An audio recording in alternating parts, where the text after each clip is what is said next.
and how much one person can do.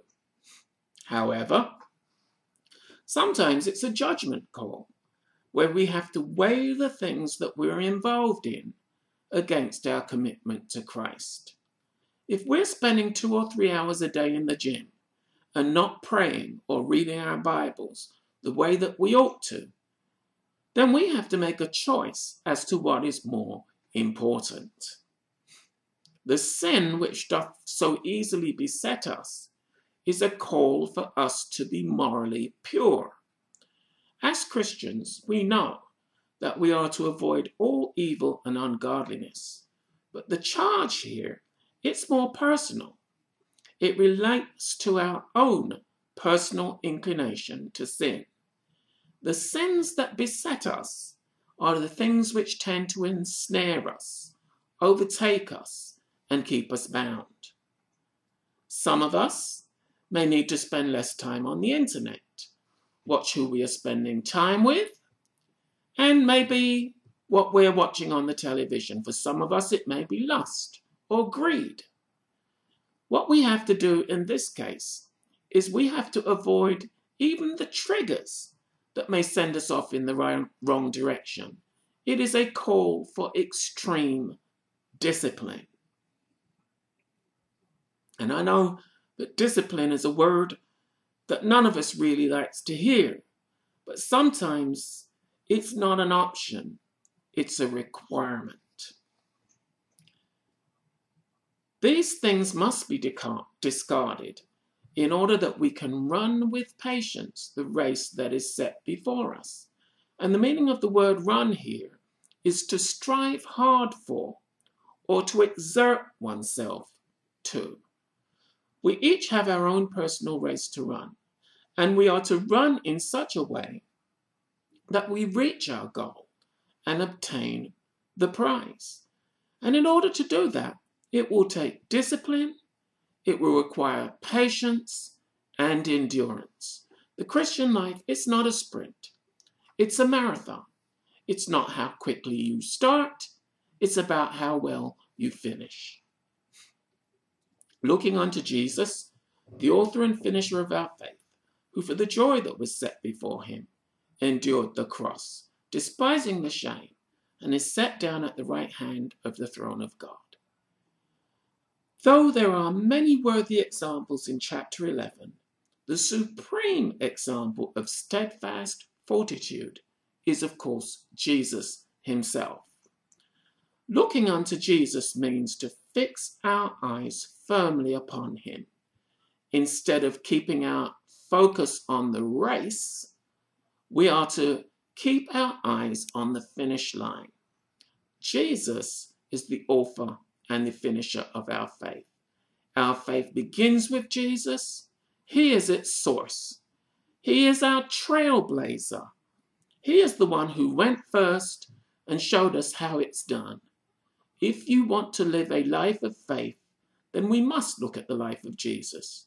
He is the one who completed his race successfully, and he is the one who brings our faith to completion. Our race begins and it ends with Jesus. When we face those challenges, tests, trials, and persecutions, the answer, friends, is to keep our eyes on the prize and to look unto Jesus. Keep your eyes in his word. Keep your eyes on his promises. Jesus kept his eyes on the prize, and that prize was to do his Father's will and to purchase our salvation.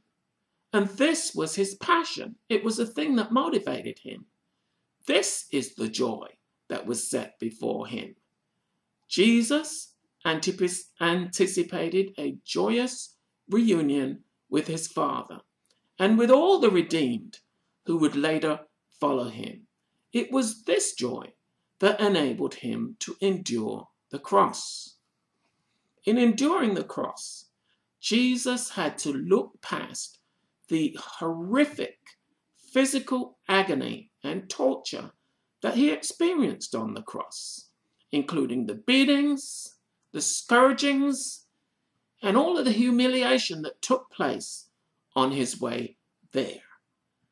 Many historians and biblical scholars say the extent of the beatings that Jesus received prior to going on the cross would have killed most mortal men. It is indeed a miracle that he even got to the cross alive.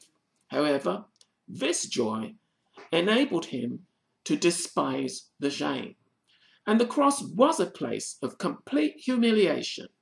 So Jesus had to look past all of its shame. Jesus had to instead focus upon the victory that would follow. Furthermore, and this is a word to us, his humiliation would only be temporary. And now, of course, he is set down at the right hand of the throne of God.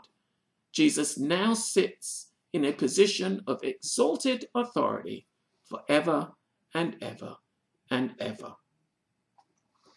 But consider him that endured such contradiction of sinners against himself, lest ye be wearied and faint in your minds. The writer now exhorts them to consider Jesus, meaning they are to ponder, think it over, and examine him from all angles. As the perfect example of one who demonstrated steadfast fortitude in spite of the agonies that he had to endure, not only did he experience extreme brutality during his arrest, trial, and scourging, but he also experienced contradiction of sinners against himself. In other words, Jesus experienced the very worst at the hands of sinful men in their words and in their deeds against him. In the face of this, however, Jesus persevered. And in the same way that Jesus persevered, the writer is encouraging us to endure and persevere this opposition, lest ye be wearied and faint in your minds. He was exhorting those believers to follow Jesus' own example of steadfast fortitude. Perhaps some of them had already begun to suffer for the cause of Christ, so he encouraged them to look unto Jesus in order that they may gain strength for the arduous road ahead. For ye have not yet resisted unto blood, striving against sin. It is believed that the writer was writing to the church in Jerusalem. At the time of writing, many of them had not as yet suffered to the point of death, but many of these believers were beginning to experience persecution for the cause of Christ. The writer here was making a contrast by telling them that while their sufferings may have been many, as yet their sufferings had not compared to those which were endured by Jesus. None of them had as yet had to give up their lives.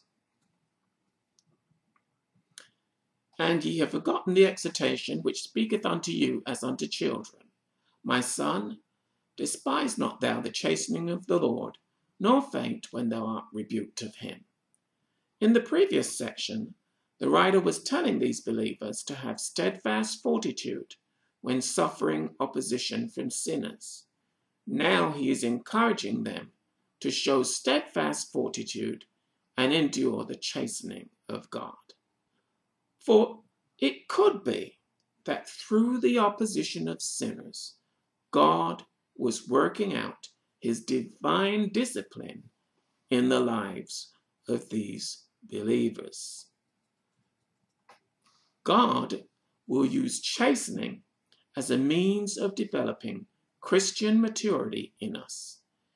And it would appear that somehow these believers had forgotten this.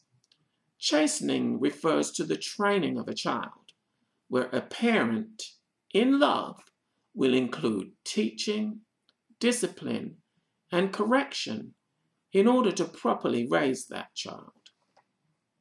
Proverbs 3:11 and 12 quotes it almost to the word, which shows that divine discipline is evidence of divine love. The writer encourages them to not dismiss or to take lightly the effects of God's discipline in their lives, nor were they to wilt under the pressure or to misinterpret this love when they are being rebuked by the Lord, because divine discipline is evidence of divine love. Not all suffering is a result of sin, but sometimes it is.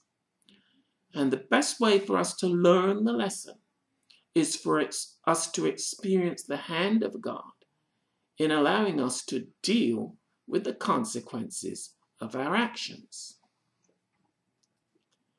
For whom the Lord loveth, he chasteneth, and scourgeth every son whom he receiveth. Discipline is evidence of sonship, and all true believers will experience this discipline. No one is exempt. Scourging involves flogging with a whip, that means severe discipline. And most of us can attest to the fact that sometimes our parents had to discipline us very severely. But if they did not love us, they would have just left us alone. And we would have continued in sin and in rebellion, and many of us would have ended up dead